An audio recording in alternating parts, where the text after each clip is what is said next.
These are the culprit, if you will, when I've encountered people who are living paycheck to paycheck. So if you are in that position, you want to check out these 4 areas and see if you can get them down.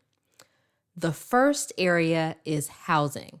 So many lawyers are spending a lot of money on their housing. I have seen people spending half their income, like a whole paycheck, going to just their rent or their mortgage. You don't have enough money left over for your other bills, for things that you just want, or for your financial goals like getting out of debt or saving. So a good rule of thumb is to keep your housing costs to 25% or less of your income. That way you have plenty of money left over for other bills, other things you need, other things that you want, and your goals. So for example, when we bought our house, the bank approved us for something like $800,000, but the payment on that kind of mortgage was going to be a huge chunk of our income. I don't remember exactly, but I want to say it was probably like maybe half, maybe more than that. And so we decided to get a house that was $225,000, and so that payment ended up being about 25% of our income at that time. However, over the years, our income grew, right? We got raises and things like that. And so the percentage that our housing ended up taking up like decreased over time. So it's now at the point where it's less than 15% of our income. And I say all the time that that one decision of buying a less expensive house was a huge part of the reason that we were able to get out of debt as quickly as we were, because it left so much more of our income free to be able to pay off debt, like to make those extra debt payments. And we also were intentional about keeping our expenses low in other areas as well. We had some lifestyle creep. We went out to eat more or things like that, but we tried to keep the living expenses low so that we had more money available to make those extra debt payments.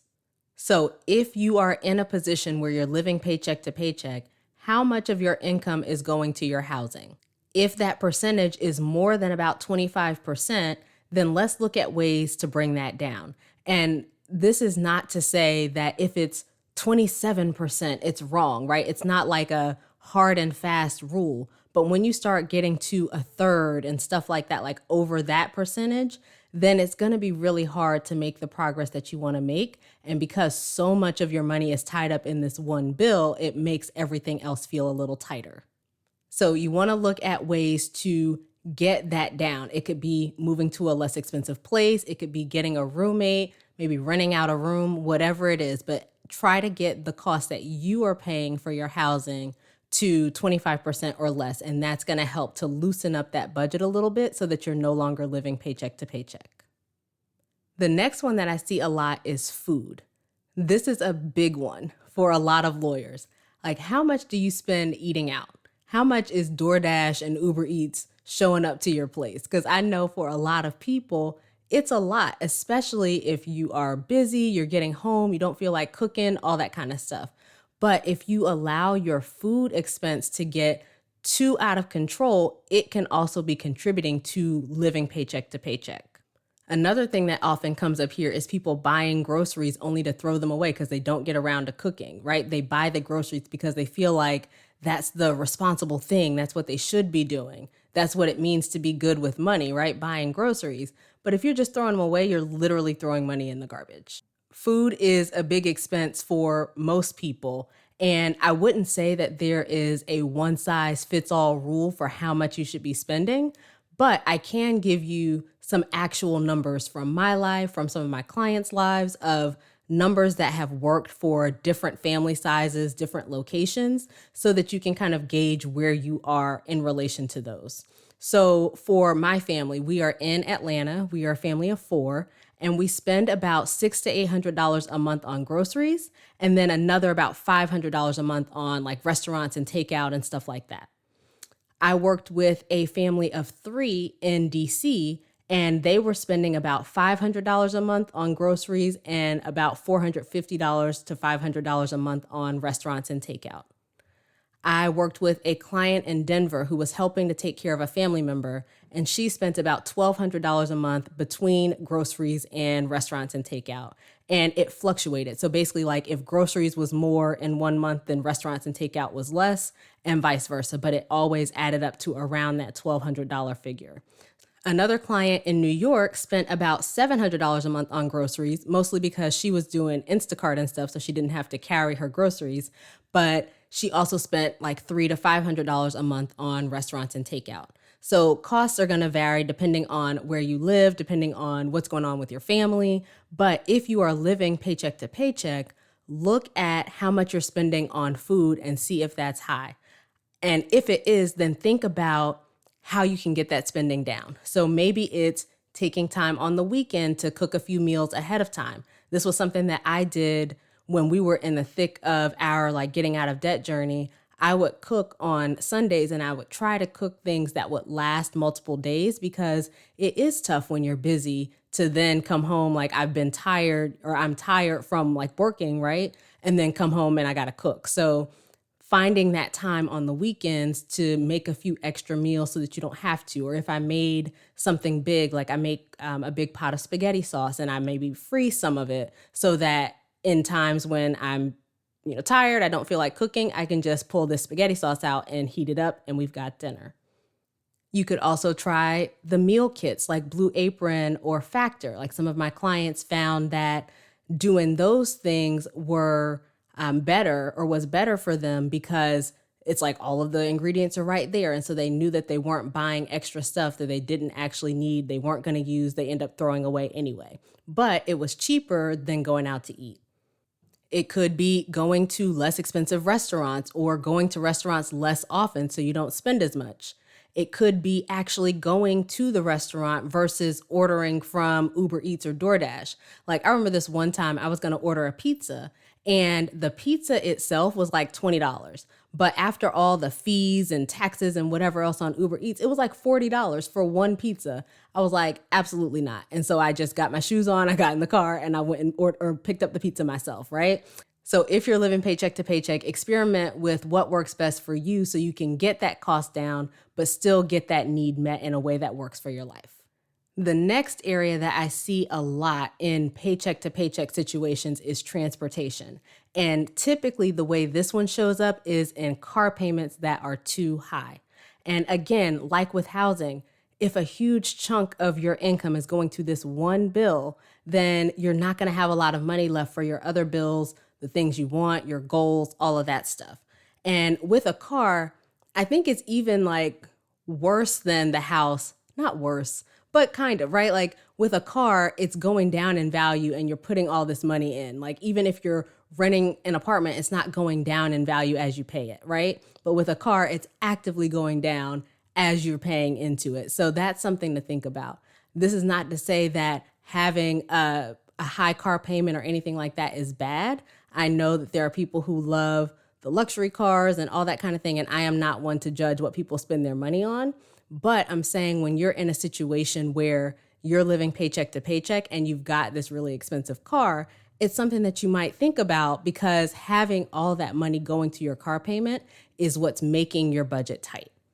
My typical rule of thumb is to keep your car payment to about 10% or less of your income.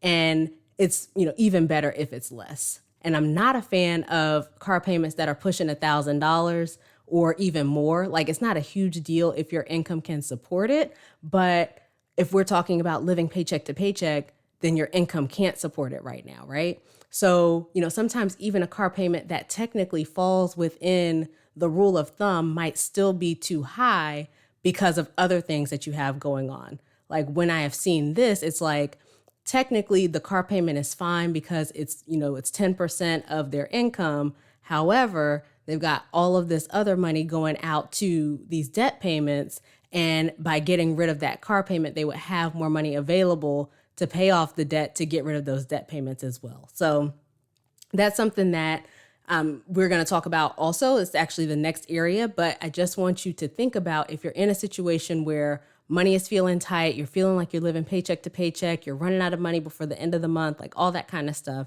Look at that car payment and see where you are in relation to your income. Are you at that 10% mark? Are you over it? If you're over it, maybe let's look into getting something that is a little less so that you can loosen up that budget. All right, and then the final area is minimum debt payments. Have you ever added up how much all of your minimum debt payments are? Because I've seen situations where people are paying thousands of dollars to minimum debt payments. I've been in a situation where we were paying thousands of dollars to minimum debt payments, and it doesn't feel like that much, individually, right? Like if you're just thinking about oh, this payment, that this credit card, that loan, whatever. But when you add it all up, it can be thousands of dollars. And I'm talking about aside from your mortgage, if you have one, or aside from your car payment, just payments on credit cards and loans and stuff like that can really add up. Like I was just saying, for many of my clients, for me in the past, it's thousands of dollars. And that is thousands of dollars that you could have for your goals, that you could have for your own spending if it wasn't being paid out to Citibank and Chase and whoever else. If you're living paycheck to paycheck and you have a lot of loan payments or credit card payments or stuff like that, that could be the problem. Or it could be a combination of, the minimum debt payments and some of the other stuff that we were talking about. But either way, you want to address it. So you want to get the debt paid off so that you can lower those payments. You're lowering the amount of money that you have to pay out each month.